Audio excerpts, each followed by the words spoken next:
اگر جنازے کی 4 تکبیرات میں سے کوئی تکبیر رہ جائے تو پھر کیا کیا جائے؟ تو اس کا آسان سا حل یہ ہے کہ جب جنازے کی اندر شرکت کی تو فرض کیجئے 1 تکبیر رہ گئی تھی، تو پھر امام تو 4 تکبیروں کے بعد سلام پھیر دے گا، مقتدی سلام نہیں پھیرے گا۔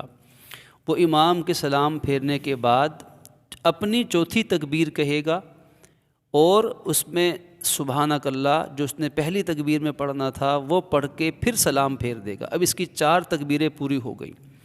اگر 2 تکبیریں رہ گئی تھیں امام کے پیچھے تو پھر یہ امام کے بعد پہلی تکبیر کہہ کے ثنا پڑھے، دوسری تکبیر کے بعد درود شریف پڑھے اور پھر سلام پھیر دے۔ اس کی 4 تکبیریں مکمل ہو گئیں۔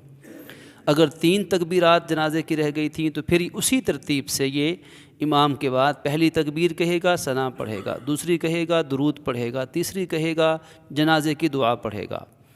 اور اگر چاروں کی چاروں تکبیرات رہ گئیں، یعنی امام نے جب چوتھی تکبیر کہہ دی تھی، ابھی سلام نہیں پھیرا تھا تو جنازے میں شریک ہو گیا تھا سلام سے پہلے تو پھر کیا کرے گا؟ اسی ترتیب سے 4 تکبیرات کہے گا، پہلی کے بعد ثنا، دوسری کے بعد درود، تیسری کے بعد دعا، چوتھی تکبیر کہہ کے خاموش ہوگا اور پھر سلام پھیر دے گا۔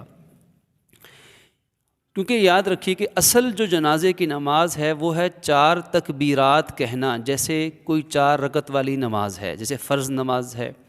اب فرض نماز میں 4 رکعتیں پڑھنا فرض ہے، ایسے ہی جنازے میں 4 تکبیرات کہنا فرض یا لازم ہے۔ ہاں اگر کسی کو دعا یاد نہیں تھی، جنازے کی دعا یاد نہیں تھی، کوئی درود شریف پڑھنا بھول گیا تھا، کوئی ثنا پڑھنا بھول گیا تھا، تب بھی جنازہ ہو جائے گا، کیونکہ یہ پڑھنا سنت ہے، افضل ہے، بہتر ہے، لیکن تکبیرات کہنا لازم ہے۔